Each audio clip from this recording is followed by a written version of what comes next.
Hello, I'm Tony Mangino from TC2, and this is Staying Connected, the podcast where we talk about what really matters to enterprise buyers navigating today's technology and sourcing decisions.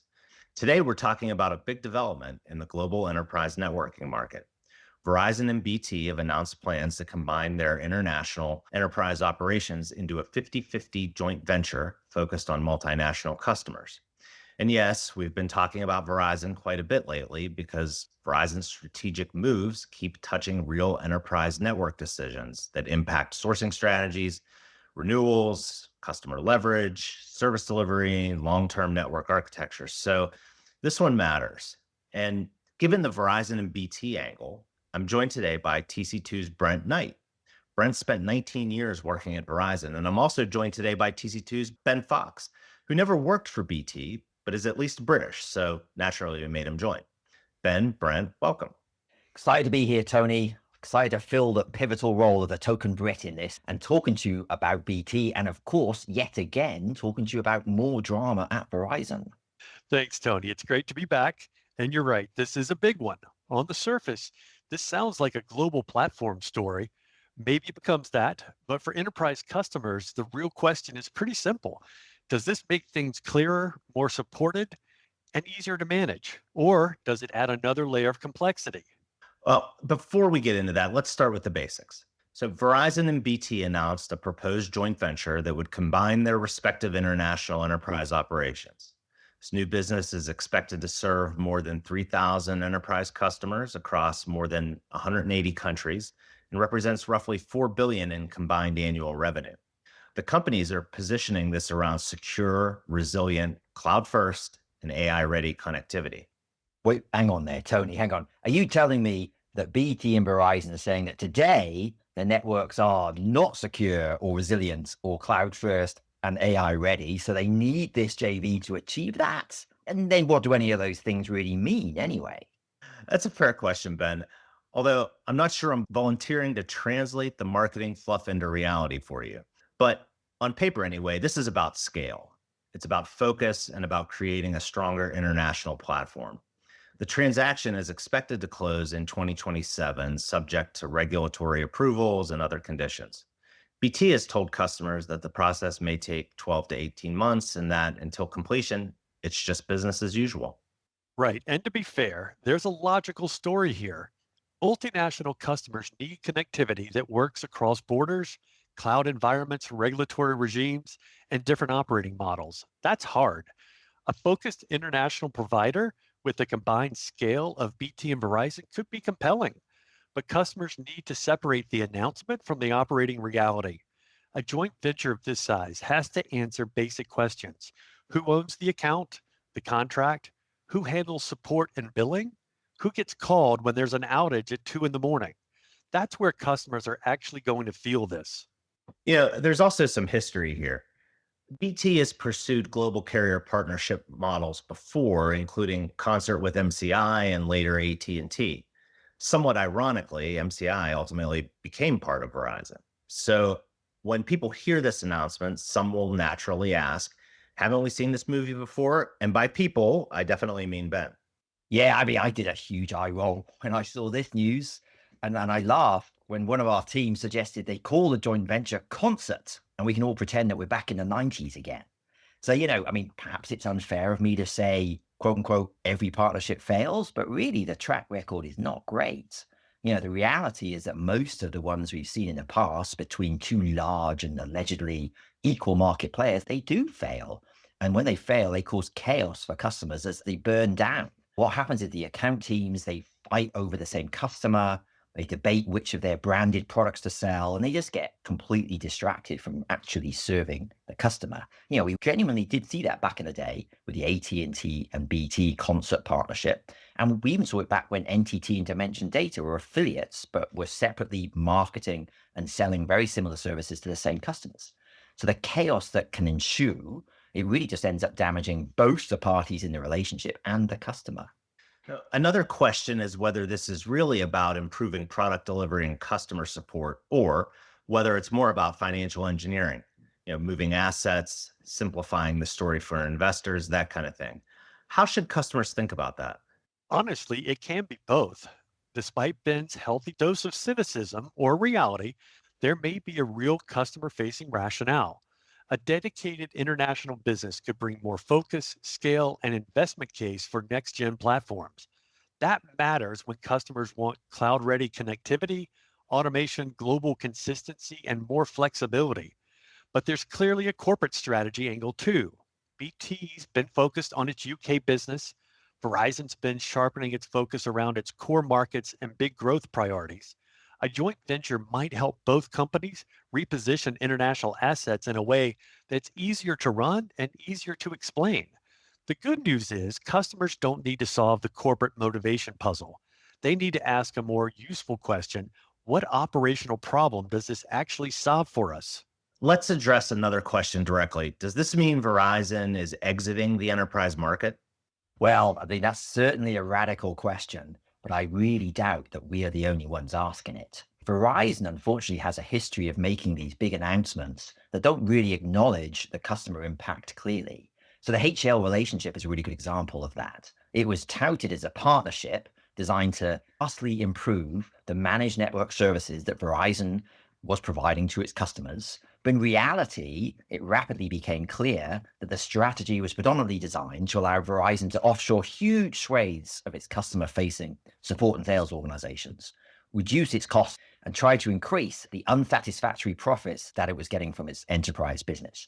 And of course, we've talked multiple times here at Staying Connected how that has only delivered negative results for enterprise customers. So it's really hardly surprising if we're left to wonder what's really behind this announcement and strategy, and even if it could signal a longer term exit from the enterprise market for Verizon. Of course, Verizon remains a major enterprise provider, especially in the US. What this may suggest is that Verizon is changing how it wants to engage in the market for international wireline services. For global customers, the questions are more specific. What will Verizon own directly? What sits inside the joint venture? And who leads multinational accounts? If you're a US headquartered company with a global footprint, will Verizon lead the relationship? Will the joint venture lead the international portion? And will those teams be aligned? Those questions matter because they affect RFPs, renewals, escalation, and long term supplier strategy. Let's shift to the watch items. Where should enterprise customers be careful? First is competition. Verizon and BT have been separate reference points in global network sourcing events for years, even if they weren't equally strong in every geography. If their international operations combine, that will reduce competitive tension in global RFP. Customers planning global network sourcing events may need to broaden their field earlier, not later. That may mean looking harder at regional providers, alternate underlay strategies, or aggregate models to preserve leverage. But I would say the second watch item is simply sales channel confusion. This is a classic issue in partnerships between large peers. The US based multinational may be told Verizon leads, a UK based multinational may be told BT leads. The JV itself may own international delivery while domestic teams still want to protect the account relationship, and that doesn't tend to end well. I think that for customers, I think the answer is to try and force clarity. In an RFP or a contract renewal discussion, ask them who is the prime contractor? Who is in charge of pricing? Who am I meant to negotiate with? Who's committing to the service model? And who is going to be accountable after signature? And Ben, that becomes especially important when the services cross the US, the UK, and international markets. Right, exactly. You can't have a customer left managing those internal kind of supplier boundaries and the boundaries of the JV. But it's definitely a risk that is what can happen. Third, contract complexity. An enterprise may have multiple Verizon and BT agreements, amendments, pricing schedules, online terms, and SLAs today. Customers need to understand whether any agreements will be assigned, amended, novated, replaced, or left in place and protect what they've already negotiated, including pricing, service levels, minimum revenue commitments, and other key commercial terms. Right, I completely agree. And of course, fourth is your pricing and renewal leverage. A joint venture may eventually claim scale efficiencies, but customers shouldn't assume those savings flow through them. So watch out for early extension offers, watch out for migration incentives tied to larger commitments, look for bundled global constructs that reduce transparency, or even supplier positioning that legacy pricing and old service models are simply no longer available in the JV. And especially watch out for where the existing account teams are kind of pushing those offers in part to simply lock in a customer to their half of the partnership. One specific question we've heard is about HCL. Verizon already has a managed network services relationship with HCL Tech, but BT is a big player in managed network services in its home markets. Do we know whether HCL has a role in this JV? We don't. And based on the announcement, customers shouldn't assume HCL has a defined role, but we would recommend that customers should absolutely ask. If it's anything like the early days of the Verizon HCL partnership, it may be a really long time before anyone gives us a clear answer. I would say that fundamentally, if HCL or indeed any other third party is involved in service delivery, the customer needs to understand that model, needs to understand what services are supported by the carrier versus a delivery partner. Who owns service levels, who handles escalation, what remedies apply if performance failures occur. So subcontracting isn't itself automatically a problem. It's simply that lack of accountability is a problem. Brent, during this 12 to 18-month transition window, what should customers be doing? Well, first is they should start by mapping exposure. Where do you use Verizon, BT, or both? Look across your networking footprint and any managed network services.